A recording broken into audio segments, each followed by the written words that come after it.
Welcome again. Welcome. Thanks for coming out this evening, and we are going to get started.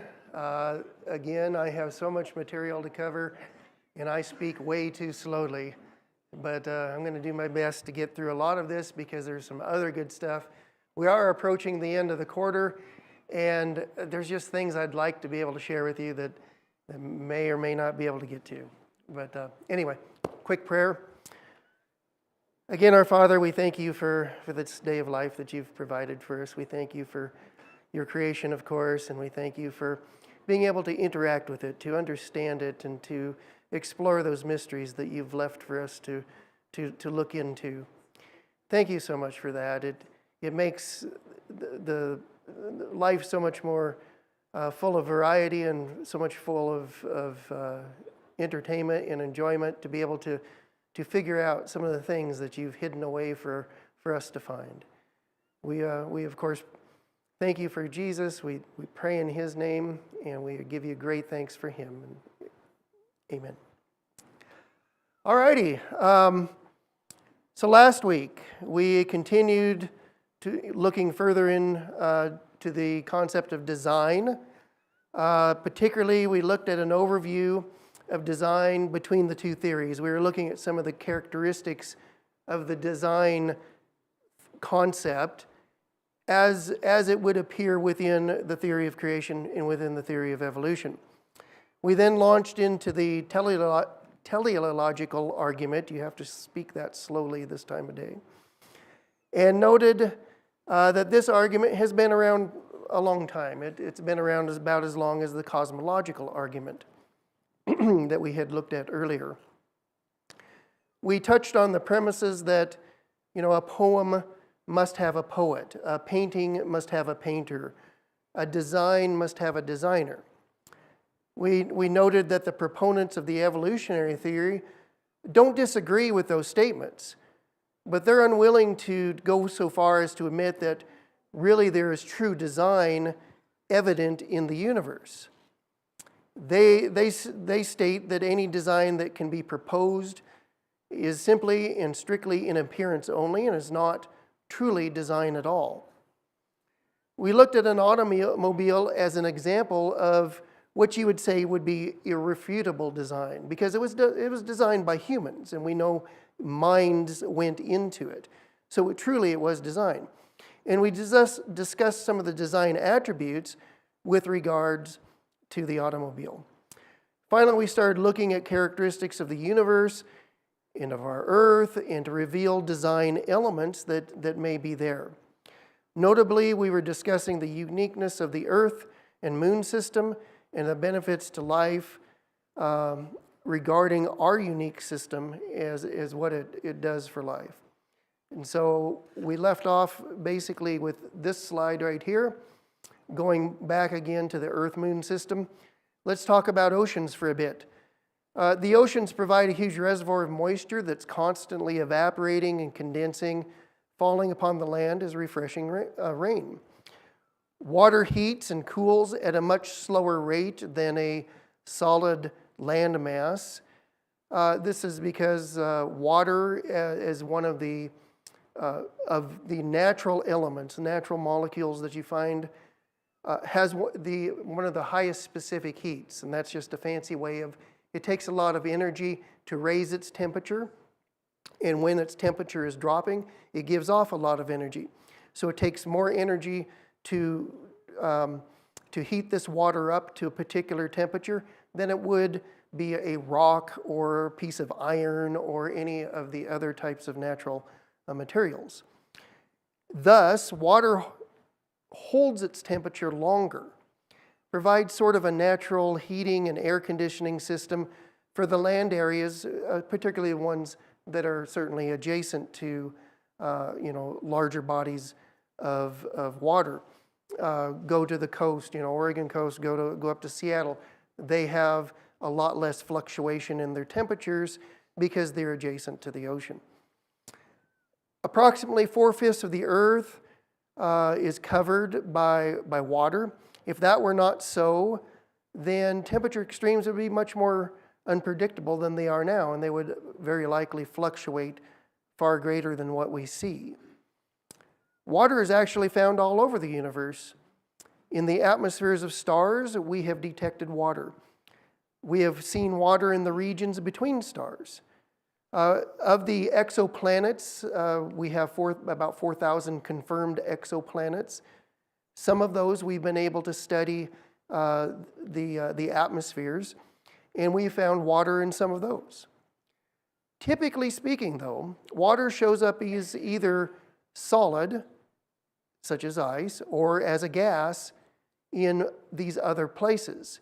The only real place that we know for sure that we have liquid water happens to be on Earth.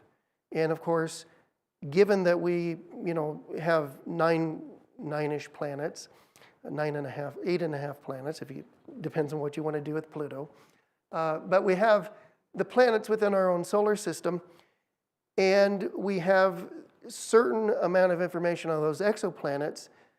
It is because of that sample size of what we know of the universe, Earth does look very different than many other places, very unique. Continuing on with oceans, they happen to be our CO2 scrubbers. We know that humans and animals take oxygen in, and as part of living, we also exhale carbon dioxide. Plants, on the other hand, have the exact opposite of that. They take in carbon dioxide, and as a part of their biology, they give off oxygen. And of course, we depend on plants to replenish our oxygen supply. Yet we often fail to realize that about 90% of the oxygen actually comes from the tiny plants in the oceans and the seas. So if our oceans were much smaller than what they are currently, we would probably run out of oxygen to breathe. So we've talked about a couple of things here with our universe and our sun-moon system. Can a person reasonably be expected to believe that these exacting requirements for life, which is life as we know it, has been met just by accident? We know the Earth is the right distance from the sun. We know the Earth is exactly the right distance from the moon. It has the right diameter, the right atmospheric pressure and composition of gases. It has the right tilt in order to cause seasons, but not drastic seasons. The right amount of oceanic water to keep our planet in a stable temperature situation, as well as provide the oxygen that we need. It has the right weight and the mass. And this is just the tip of the iceberg, of course, when it comes to the different requirements that we have to have from our system that we live in, the Earth system that we live in order to be able to continue life here. Now, if this many requirements were met by any other area of life, the idea that they had been provided just by accident would be dismissed immediately as being ludicrous. Some people still suggest that the universe, the Earth, and the life on the Earth are all here as a result of a lucky accident. If we think back to our automobile example, each each additional requirement, each additional thing that needs to be just right for that automobile decreases the chances that all of those parts that we talked about, the 30,000 plus parts that we talked about, can come together at the right configuration, the right time, the right way, and it be just by accident. Everything that you add to it, these that I have listed on the screen there, like I say, are hardly any of the requirements that we have. There's just such a long list. As you continue to add each, a new one, and a new one, and a new one, you start to decrease the probability that this was just a lucky accident, a lucky break. And so a rational thinking person may ask the question, well, how many coincidences, if that's what these are, can one be allowed before you have to admit that there is truly intent, truly purpose, and truly design? as I have on the screen there, of the 25 sextillion stars in the universe, maybe we just did get lucky. But did we? So the famous British astronomer Sir Fred Hoyle, he suggested that the idea of randomness and disorder somehow giving rise to design and order is basically like saying taking a tornado and letting it sweep through a junkyard, and it would be able to assemble a Boeing 747 from all of the scraps. The statistical improbability of the universe just happening is staggering. In other words, that the probability of it ever occurring is so close to zero, you might as well just say it's zero. So let's go on and look at another thing that has a lot of prominent design features in it. And it's basically one of the most amazing capabilities that we can see in the animal kingdom out there is, of course, flight. The first time a human has been widely recognized to have flown was on December 17th, 1903, when the Wright brothers achieved the first powered, sustained, and controlled airplane flight in Kitty Hawk, North Carolina. Yet, for all of recorded history, for literally thousands and thousands of years, we have observed animals capable of very intricate and dynamic and skillful flight. This capability has some very exacting requirements, of course. You have to consider the materials used in the body of whatever is flying. They must be light and they must be strong. Control surfaces must be large and adjustable, because you have to be able to adjust your situation as you are moving through the air. If there is a propulsion system, then it must be capable of producing the proper thrust based on the weight and, of course, the available energy.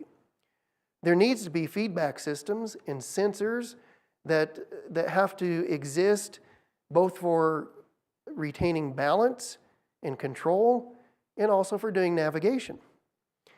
Of course, what happened when Leonardo da Vinci and then later on, of course, the Wright brothers recognized that there's specific aerodynamic curves that are necessary for flight.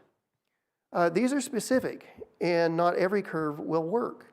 And as you all know, the shape of an airplane wing is definitely a specific shape, and that's what actually works when it comes to generating lift as you move through, the atmosphere. So in nature, we find two broad categories of animals that can fly. First, there's those that can engage in powered flight, and then there's those that are basically simple gliders. Now, that's a very complicated diagram up there. I'll explain it here just a little bit. But looking strictly at the theory of evolution, we see, and you'll note the little red dots that are on that screen, flight did not have to evolve just once from the beginning. You see, the simpler and earlier animals in the evolutionary tree, which is what this is, those animals could not fly. They didn't have those capabilities. Thus, flight came at a later time, after the evolutionary process was supposedly going on. At some point, some of those animals developed the capabilities to actually fly. Based on the tree of life shown on the screen up there, the evolution of flight had to occur 4, 5, or even more times than that. And I tried to identify the locations where those are. So flight exists in the different evolutionary groups of birds, of mammals, of reptiles, of insects, and of fish. All of those are denoted up there. And if you start at the bottom, which is really where the root is, where you get your bacteria and your amoebas, and as you go up through the tree branches, this is when more complex life forms are purportedly evolving and changing and becoming better And eventually you get to points where you actually develop flight capabilities. So I put together a real quick short video. It has no sound there, Robert. Just to do a flying animal montage so we can kind of see the different animals that out there that really do have flight capability.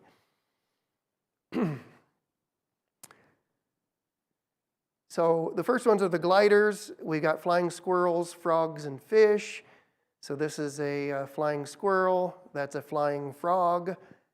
And then this is a flying fish. We also go to the powered by flight with birds. So everything from doves, teal, goose. There's a canary. We've got some lovebirds there. That's a colorful dove, I believe, and a long-tailed blue-headed bird, as well as a teal right there. And then here's some gold-type birds flying as well. Then we can go over to powered flight in mammals. That happens to be only one type, lots of species, but those are bats. That is the only type of mammal that actually can fly. Powered flight in reptiles. We got our pterosaurs, which the most famous is the pterodactyl, which you can see up there on the screen. And of course, looks very different than bats. Powered flight with insects, bees, wasps, gnats, mosquitoes. So here's a bee. We've got a bunch of little gnatty things flying around. And then my favorite, the mosquito. They're intricate little devices. You've got to admit that. They can track you down and they can suck your blood, and they got the brain the size of a pinhead. So that was just to kind of show quickly that there's a lot of variety in animals that can actually fly.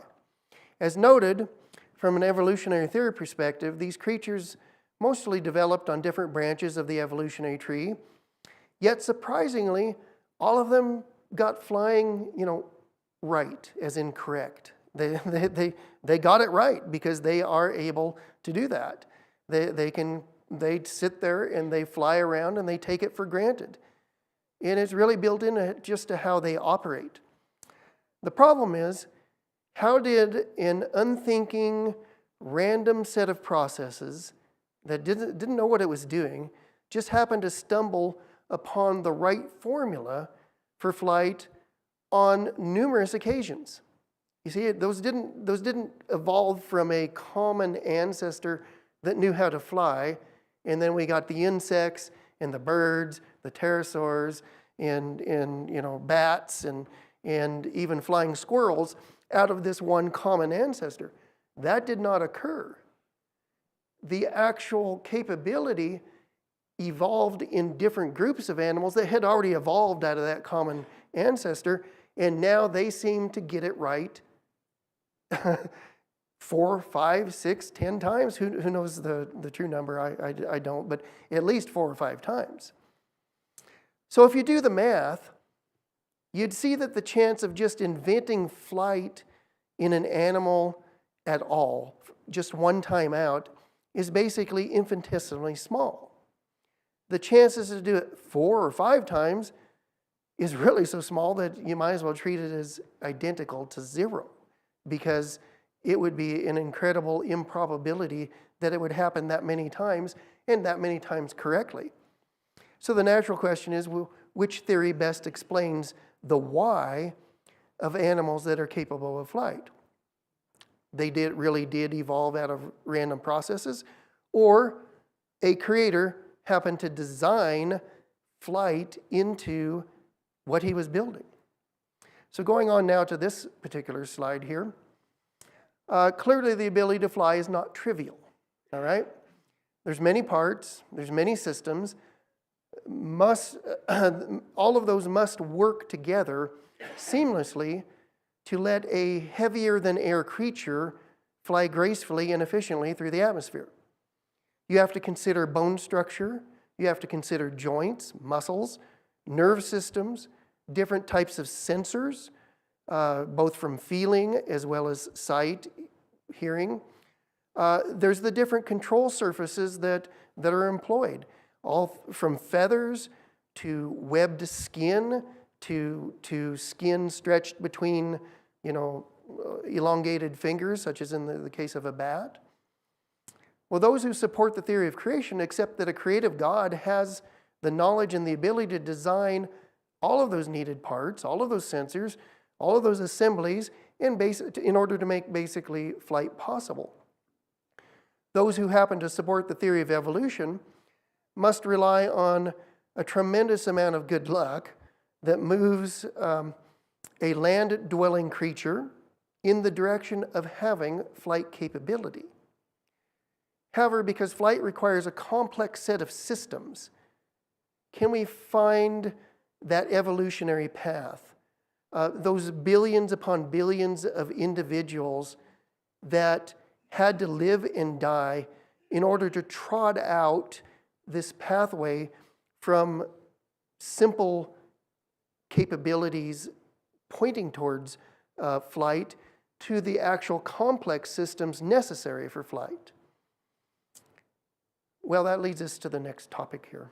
As you can see, there's bones and joints and muscles up there on the diagram, just to indicate that this is not a very simplistic system that we're talking about. It actually is quite complex. And of course, the brain power to drive all of this, we didn't even bother to mention.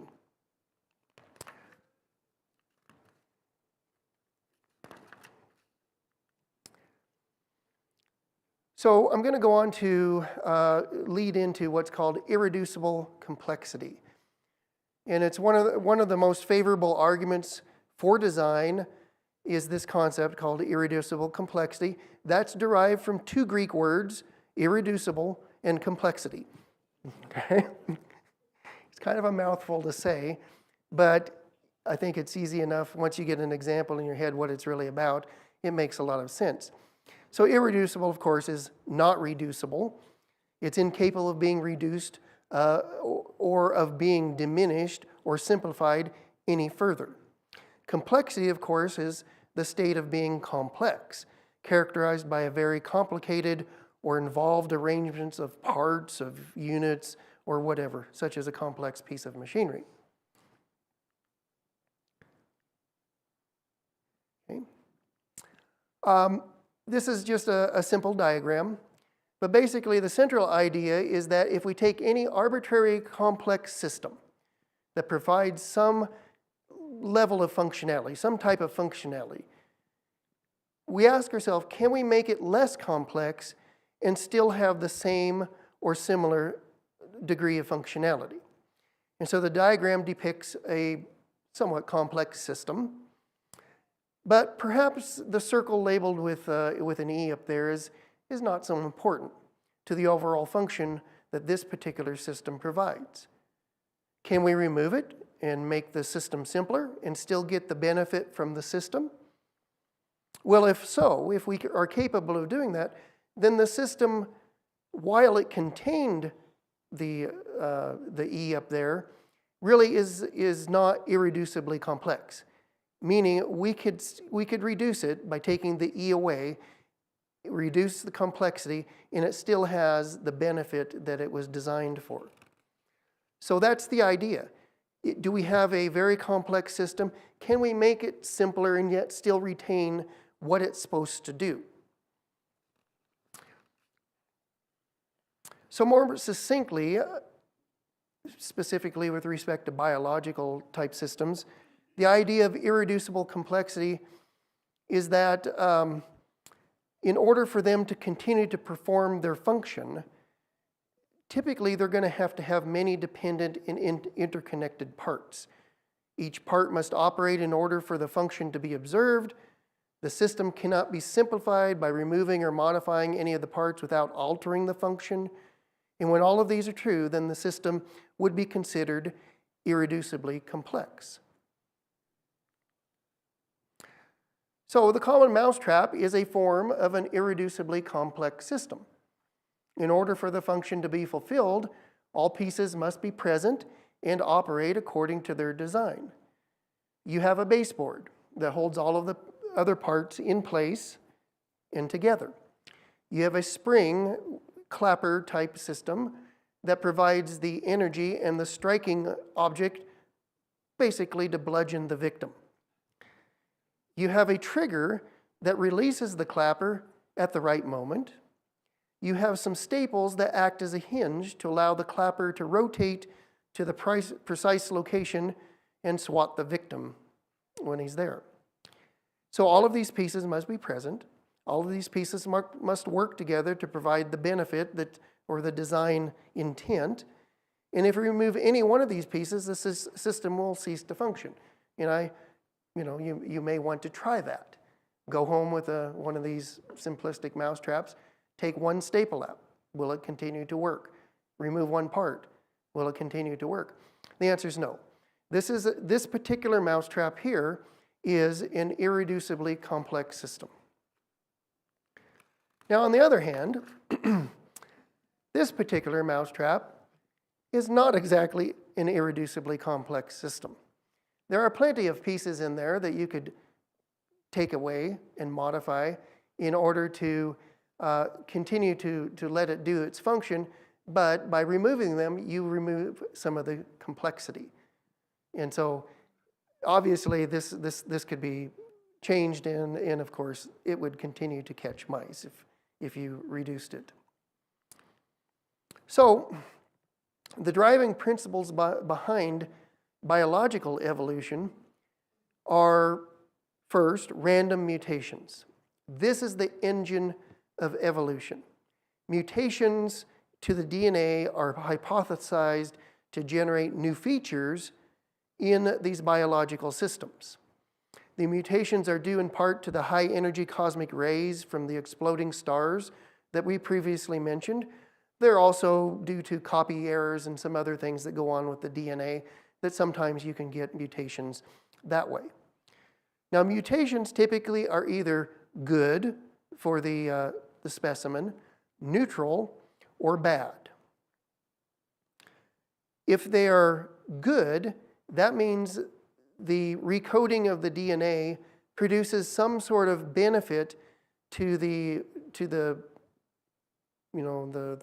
being, the animal, let's just say, or the plant.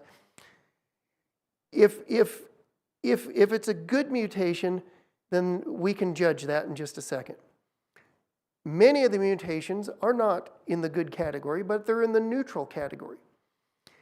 As you probably know from high school or college, biology type classes, is that every single cell in your body has all of the DNA necessary to reproduce every single other cell in your body. In other words, you have a complete copy of the code in every cell. And of course, there's differences in your cells. You have bone cells, you have nerve cells, you have blood cells, you have skin cells. These are very different from one another. And of course, they're doing different jobs. Yet each and every one of them has the information, the code in it, to be any other cell that it needs to be. It just happens that during the development process, if a cell decides and opts in to be a nerve cell, it turns off the coding for all of the other potential types of cells it could be. So it'll turn off the code for being a muscle cell. It turns off the code for being a skin cell. And so thus it specializes itself, and now it is only a nerve cell and it operates as a nerve cell. Well, because it is now a nerve cell, there's an awful lot of code out there that's not doing it any good. The code that says you should be a muscle cell is not being used anymore. And if the mutation happens in that location, that's neutral. It doesn't hurt the cell at all. And so if these high energy particles come in and hits the part of the DNA that says this is how to operate as a muscle cell, and you happen to be a nerve cell, then it's no big deal. It just, DNA, it just kind of fits back together, and so that mutation really doesn't count for anything. However, if that high energy particle comes in like a bullet and blasts through these part of the code that says to operate as a nerve cell, and when it recombines in a bad way, well, that's going to be a bad mutation, and that nerve cell is going to have some problems. Of course, this often leads to cancers and other things like that. So, with mutations being the engine of the evolutionary theory, we also have natural selection that is the filter for removing all the bad things, okay? So if a mutation that happens that's bad, that may lead to some issues with the live animal, and so consequently it's less effective at surviving.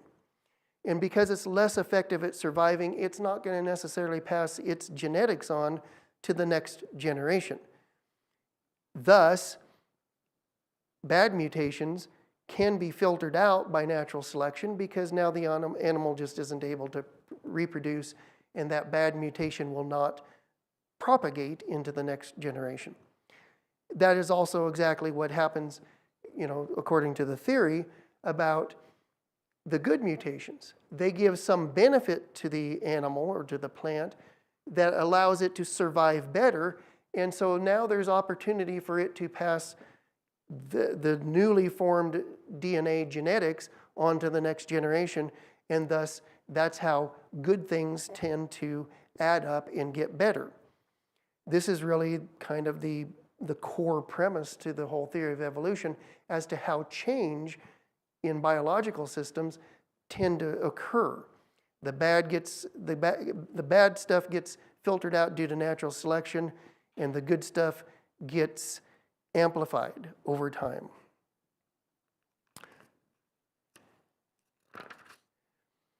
So, the predicted result for evolution is that you start with new simple features that are introduced due to these mutations into the biological system. And of course, like I mentioned, it enables it to survive better and have better chances of reproducing. Over time, mutations will occur with enough good stuff going on, and it eventually adds up so as to enhance those features. And then, of course, over vast periods of time, we see these enhancements and these new additions adding up to the point we get to the current state of biological evolution, and that's what you see around you today. That is what the theory tells us. So evolution is saying that everything you see today is really a result of simpler features being evolved into more complex features. You should be able to see kind of clear evidence that you would be able to reverse engineer evolution in order to trace backwards, to go from more complex forms backwards to simpler forms. Because it happened over time, that evidence should be out there. You should be able to see how to go from a very advanced feature, such as the wing structure of a bat, to a more simpler feature that it had to start with. You should be able to reverse engineer backwards. So we all should be able to see these transitional forms and those that are still improving their parts into more complex systems. We should see live beings right now that are basically building new enhanced features for the future. Those should be in progress. They should be out there. We should be able to study those. However, we haven't found this in the fossil record, and we haven't found this, what we could truly say, in the living record that is all around us. In the time of Charles Darwin, there were very few cataloged fossils. He made most of his observations based on the living species of the time. And he knew that the theory of biological evolution would hinge on the fossil record. It'd either prove him right or prove him wrong. And that his belief was that it would show distinct transitional forms once we cataloged enough fossils. Robert, you need to go sit down. With literally 40 million fossils now, just in the Smithsonian, you would think that we'd have abundant transitional forms. Okay, so back to irreducible complexity. If we can trace backwards from complex features that we see today to their evolutionary simpler forms, then that would give us perhaps a lot of confidence that perhaps evolution was maybe describing the world correctly. But we see a lot of examples that kind of fly in the face of that, and the bombardier beetle happens to be one of those. It happens to have a unique defense mechanism. It is able to produce chemicals that, when mixed together, literally explode into a boiling caustic spray that can be directed towards a predator. The defense mechanism has many parts. Glands that produce the chemicals which are harmless when not allowed to mix, so you keep them separate. Those are very harmless chemicals. A bladder that is kept a ready supply on hand. In other words, you don't have to produce it instantaneously. Put some in these chemicals in a little bladder inside of the beetle. There's a reaction chamber that contains activating enzymes and that can withstand the hot reaction that goes on. There happens to be a nozzle, and it has deflectors that can point this caustic stream in nearly every direction. There's valves, there's control nerves, and there's a lot of plumbing that goes on. This is a complex system, all right? I want to play this quick video on this. The volume tended to be low, so I don't know if you can make it louder, but let's... Exploration Films. Check us out on the web at explorationfilms.com. So in the fall of 1971, I went to Baylor in Dallas and gave my first lecture. It was on the evolution of the tooth. And I talked about how these fish scales gradually migrated into the mouth and became teeth. And a couple of my students came to me after class that day and said, "Dr. Martin, have you ever investigated the claims of creation science?" Well, that was 1971. I'd never even heard of it. And so I'm thinking to myself, where are these guys coming from? I've never heard of this. And so I said, sure, I'll look into this with you. And I'm thinking, kind of as a cocky young professor, I'll blow these guys away. Well, they asked me to start studying the assumptions that the evolutionists make. And in all my years, 8 years of scientific education, I had never had a single professor tell me about an assumption. And so we started looking at the assumptions. And I began to realize they're making some claims here that really the assumptions aren't valid. And then they asked me to start studying some animals and see if I thought that animal could evolve. Well, the first thing that we really studied together was this little bug called a bombardier beetle. And this little insect, it's about a ½ inch long, and it mixes chemicals that explode. So I began to think, okay, now how would that evolve? Let's say if evolution is true, and you're evolving along here, and you don't have a defense mechanism, because that is the defense mechanism of the bug. So if evolution is true, it had to somehow evolve that. So let's say it's coming along here. Well, the first time it evolves the explosion, what does it do to the bug? Boom, you just splattered your bug, okay? So splattered bug pieces don't evolve. So I thought, well, how could this have happened? Well, it doesn't blow itself up. It has another little factory inside itself that manufactures chemicals. A chemical acts as a catalyst so that when you squirt that chemical in with these other chemicals that are like in neutral, you get your explosion. Well, the first time it manufactured that little chemical, here it goes again, blew itself up again. But it doesn't. Why? Well, because it has like an asbestos-lined firing chamber. And even then it would blow itself up if it didn't have somewhere for the explosion to go. So it has like twin tail tubes. And it can aim these tail tubes all the way up, out the side, out the front. Let's say a spider is coming up toward its side and it doesn't have time to turn around and shoot. It can just take its little gun turret and aim it out there and shoot. The explosion on this little bug, all you hear, if you're listening as a human, you hear this pop. But scientists have now put that explosion in slow motion. And it's like about 1,000 sequential little explosions, but they're so fast, all we hear is one pop. And so you think, well, now, why would that be? Well, that was a curious thing for the scientists that study this little bug. A lot of them are at Cornell University, some other places. And what they discovered was that if it was just one big pop, the little bug, if he's shooting like a spider, let's say over here, and he goes room, bang, and shoots it, he's going to pop himself right out of there. It's like lighting a burner on a jet engine, so he's out of there. But as long as it is a sequential explosion with his little legs, he can hang on. How would evolution explain a sequential explosion? This little bug messes with all the theories of evolution. There is no way a slow, gradual process is going to produce this bug. There's no way even the newest theories of evolution, like punctuated equilibria, which means evolution happens very fast. Well, there's no way that will explain this little bug. I began to realize, how could this particular little animal, for instance, evolve? It needed all of its parts, it needed everything there all at once, or you just don't have the animal. And my stomach started to churn, if I really want to be honest. And my wife would tell you, my stomach churned for 5 years. It took a 5-year struggle for me to begin to flip the way I think, from thinking in an evolutionary way to thinking in more, this animal or little creature, little bug, whatever, was created fully formed, just like it is, because that went against everything I'd ever learned. Exploration Films.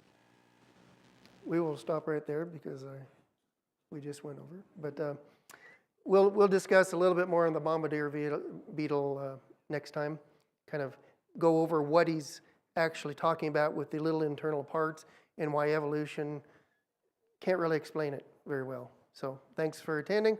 See you all next week.